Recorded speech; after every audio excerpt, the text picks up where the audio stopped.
कहानी के लेखक हैं संजय कामले। अपना ख्याल रखना, वो निकल चुका है। अपने कानों पर पड़ी वो आवाज उसने झट से पहचान ली। वो आवाज दीपक की थी। हेलो, तुम किसकी बात कर रहे हो? बोलो। राधिका कांपती हुई आवाज में उससे पूछ रही थी, पर फोन कब का कट हो चुका था।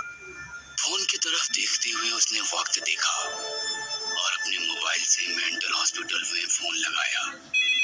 रिंग तो हो रही थी, पर कोई फोन नहीं उठा रहा था। राधिका परेशान हो गई। मोबाइल कान से लगाए उसकी नजर सामने की दीवार से सटी अलमारी पर लगे आईने में गई और एक पल के लिए उसके दिल की धड़कन ही रुक गई। आईने में उसे अपना अक्स दिखाई दे रहा था और बिल्कुल अपने पीछे काले इंसान की परछाई सिर्फ एक पल के लिए नजर आई। वो डरावना दृश्य देखकर उसके मुंह से चीख निकल गई। उसने झट से पीछे देखा, पर पीछे कोई नहीं था। तभी उसके मोबाइल पर एक अननोन नंबर से एक वॉइस मैसेज दिखाई दिया। राधिका ने मैसेज प्ले किया। तुम मुझे पसंद आ गई। वॉइस मैसेज से निकली वो खौफनाक आवाज सुनकर राधिका के दिल की धड़कन थम गई। कि मारे उसका मोबाइल हाथ से छूट गया। जमीन पर पड़ा मोबाइल उठाने के लिए वो झुकी ही थी कि झट से किसी ने उसकी गलाई पकड़ ली। इस बार उसके मुंह से चीख ही निकल गई। डर के कारण राधिका घर से बाहर निकलते हुए अपनी गाड़ी में आकर बैठ गई। वह काफी डर चुकी थी। शायद उसने कुछ ऐसा देखा था जिसकी उसने कल्पना भी नहीं की थी। गाड़ी में चाबी लगाकर गाड़ी स्टार्ट करते हुए वो अपने घर के आधे खुले दरवाजे की ओर देख रही थी। घर के भीतर कोई था जो अब बाहर आने की कोशिश कर रहा था। राधिका अपनी सांसें रोक कर एक तरफ दरवाजे की ओर देखती तो दूसरी तरफ चाबी घुमाकर अपनी गाड़ी स्टार्ट करने की कोशिश कर रही थी। तभी उसने देखा कि उसके घर का आधा खुला दरवाजा अब अपने आप ही धीरे धीरे अंदर की ओर खुल रहा है। धीरे धीरे दरवाजा पूरी तरह से खुल गया और राधिका अपनी सांसें रोककर उस दरवाजे के भीतर फैले काले अंधेरे में देखने लगी। चारों ओर बिल्कुल गहरा सन्नाटा फैला हुआ था। उसे अपने दिल की तेज धड़कनों की आवाज साफ साफ सुनाई दे रही थी। वो दरवाजे के भीतर ही नजरें गड़ाए बैठी थी कि तभी कार की कांच के ऊपर झट से काला इंसानी हाथ बढ़ा।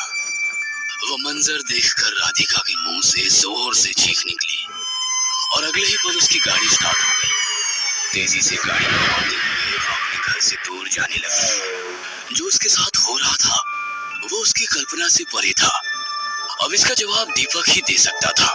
सुनसान सड़क पर उसकी गाड़ी करीब 100 की स्पीड से जा रही थी। सब कुछ शांत लग रहा था, पर डर के मारे उसकी आंखों से आंसू निकल रहे थे। उसके कानों पर एक अजीब सी आवाज आने लगी। अपनी सांसें रोककर वो अजीब सी आवाज को सुनने की कोशिश करने लगी। मधुमक्खी की धू धू करती आवाज उसके कानों में गूंजने लगी।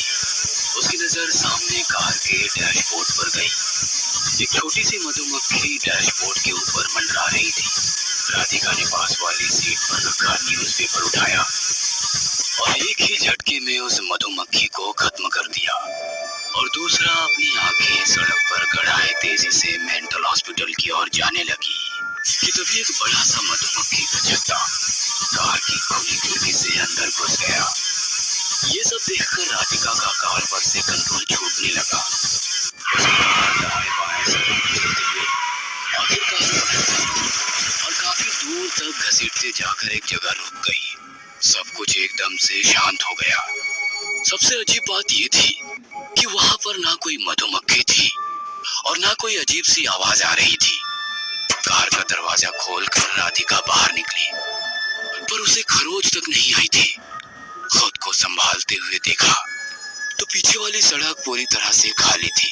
मुड़कर सामने देखा तो कुछ ही दूरी पर वो मेंटल हॉस्पिटल नजर आ रहा था। अब सारे सवालों के जवाब वही मिलने वाले थे।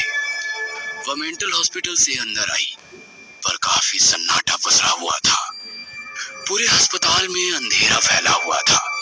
शायद लाइट चली गई थी, पर वहां ना कोई मरीज और ना कोई डॉक्टर नजर आ रहा था।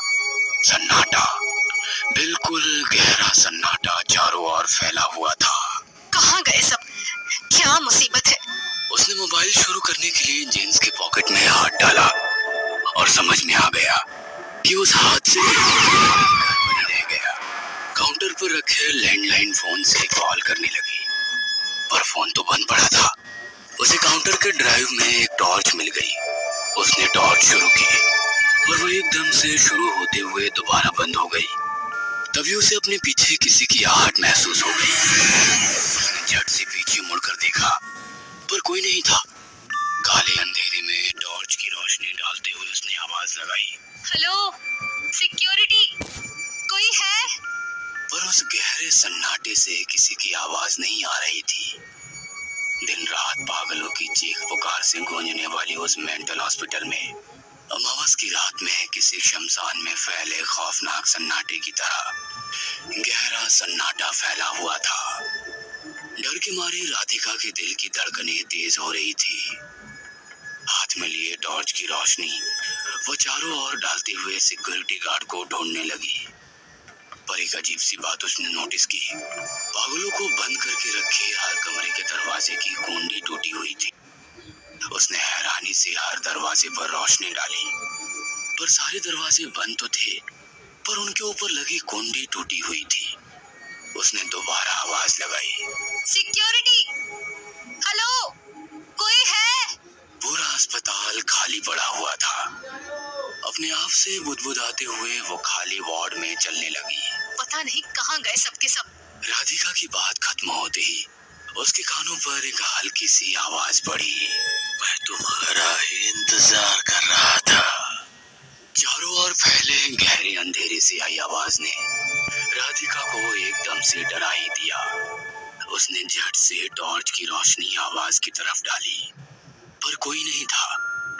डर के मारे राधिका टॉर्च की रोशनी को चारों ओर घुमाकर देखने लगी, पर कोई नहीं था। तभी उसकी नजर दाईं तरफ वाले कमरे के खुले दरवाजे पर गई। वह दरवाजा धीरे धीरे बंद हो रहा था। राधिका ने टॉर्च की रोशनी उस दरवाजे के ऊपर ही डाली और धीरे धीरे आगे बढ़ने लगी। दरवाजा पूरी तरह से बंद होने से पहले ही राधिका ने उस दरवाजे को रोक लिया। दरवाजे को अंदर की ओर खोलते हुए उसने टॉर्च की रोशनी कमरे के भीतर डाली। सामने एक खाली बेड था, वहीं पर एक पानी का ग्लास और एक ट्रे भी था। उसे एक अजीब सी आवाज सुनाई दी, मधुमक्खी की धू धू करती आवाज। उसने रोशनी छत पर डाली तो ऊपर लगी खिड़की से 3-4 मधुमक्खियां मंडराती हुई दूसरे कोने में जाती दिखाई दी। और जैसे जैसे टॉर्च की रोशनी आगे की ओर बढ़ाने लगी, वैसे मधुमक्खियों की तादाद बढ़ती दिखने लगी। टॉर्च की रोशनी कमरे के ऊपर कोने से नीचे की तरफ लेकर आई और जैसे ही रोशनी जमीन पर डाली, राधिका के मानो रोंगटे खड़े हो गए हो। डर के मारे वो 2 कदम पीछे हट गई। जमीन पर हजारों मधुमक्खियों की मानो चादर बिछी हुई थी और उसके बीच खून से लथपथ एक इंसान की कटी हुई लाश पड़ी थी। मानो मधुमक्खियां उसका खून चूस रही थी। वो खौफनाक मंजर देखकर राधिका मुंह को दबाए झट से दरवाजे से बाहर निकली।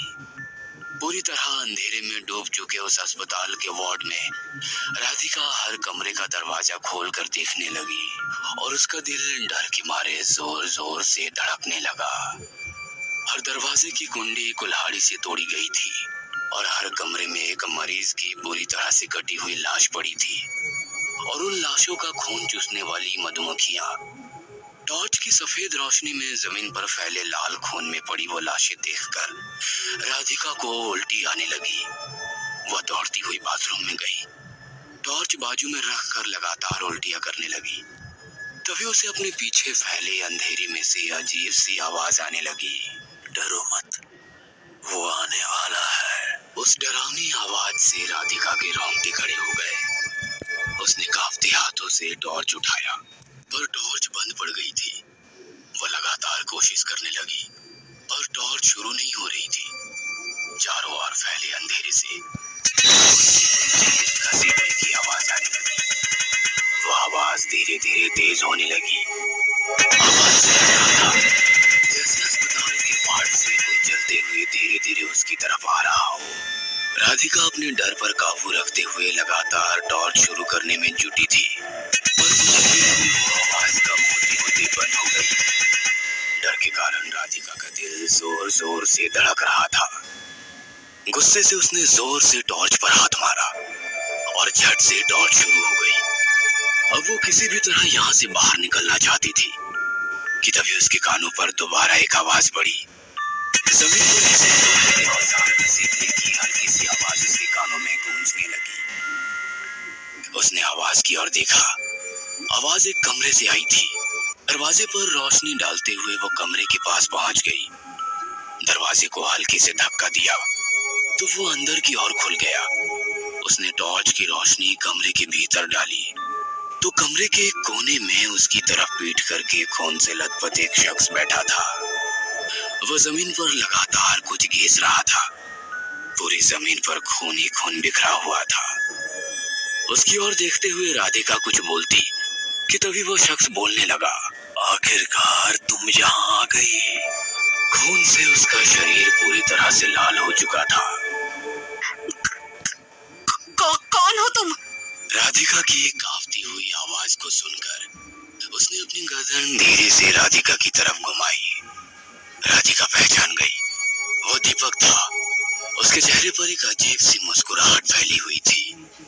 राधिका ने टॉर्च की रोशनी दीपक के ऊपर डाली और सन्ना रह गई। उसका पूरा शरीर जैसे खून से भीगा हुआ था।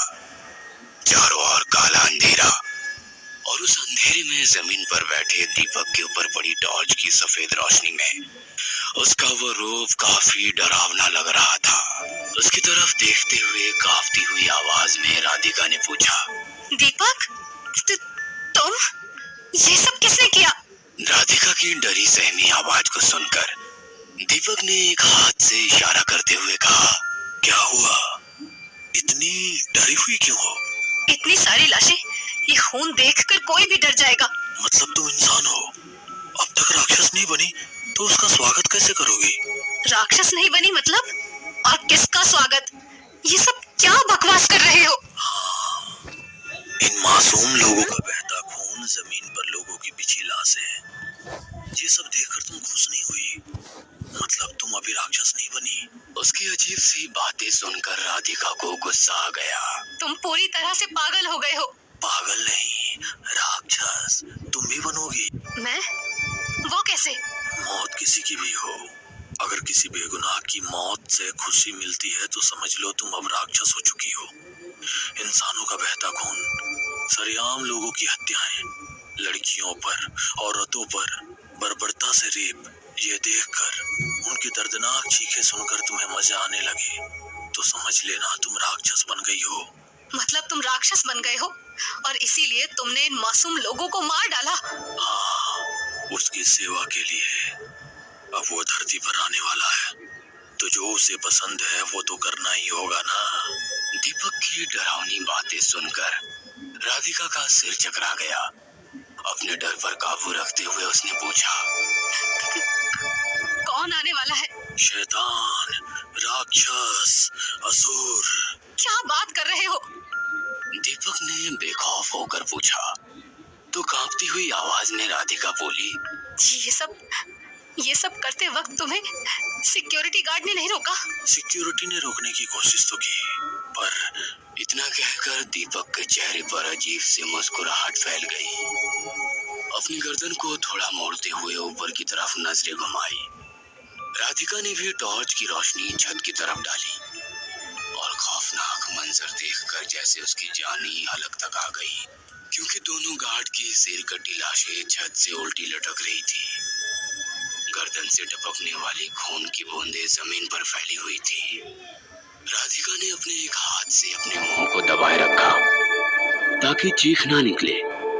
वह धीरे धीरे पीछे की ओर चलने लगी, पर टॉर्च की रोशनी दीपक पर ही टिकी हुई थी और झट से मुड़कर दरवाजे की तरफ दौड़ी।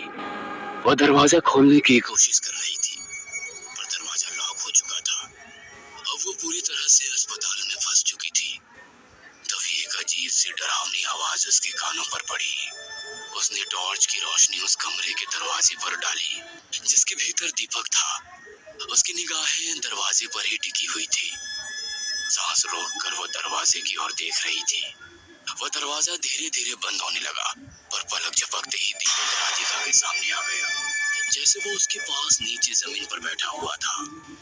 उसका खून से लथपथ रूप देखकर राधिका जोर से चीखती हुई दरवाजे पर गिरी, पर सामने देखा तो कुछ नहीं था। दीपक अब भी उसी कमरे के भीतर से राधिका को लगातार घूरे जा रहा था। कुछ तो अजीब हो रहा था उसके साथ। बिना आवाज किए राधिका दाईं तरफ वाले कमरे में गई। अंधेरे में डूबे उस कमरे को टॉर्च की रोशनी में देखा तो वो किचन में आ गई थी। उस गहरे सन्नाटे में जमीन पर कुल्हाड़ी घसीटने की आवाज आने लगी। एक हाथ में कुल्हाड़ी का डंडा पकड़कर उसे जमीन पर घसीटते हुए दीपक वार्ड में चल रहा था। राधिका डरी सहमी सी किचन के एक कोने में छिपी उसे देख रही थी। दीपक का खौफनाक रूप देख वह डर के मारे रोए जा रही थी। आवाज ना आए इसलिए दोनों हाथों से अपना मुंह दबाकर रखा था। तभी उसकी नजर सिलेंडर पर गई। उसने चुपके से गैस की बटन ऑन कर दिया कि तभी झटके से दीपक ने पीछे से उसका मुंह पकड़ लिया। उसके हाथ से टॉर्च छूटकर जमीन पर गिरकर टूट गई और चारों ओर काला अंधेरा छा गया।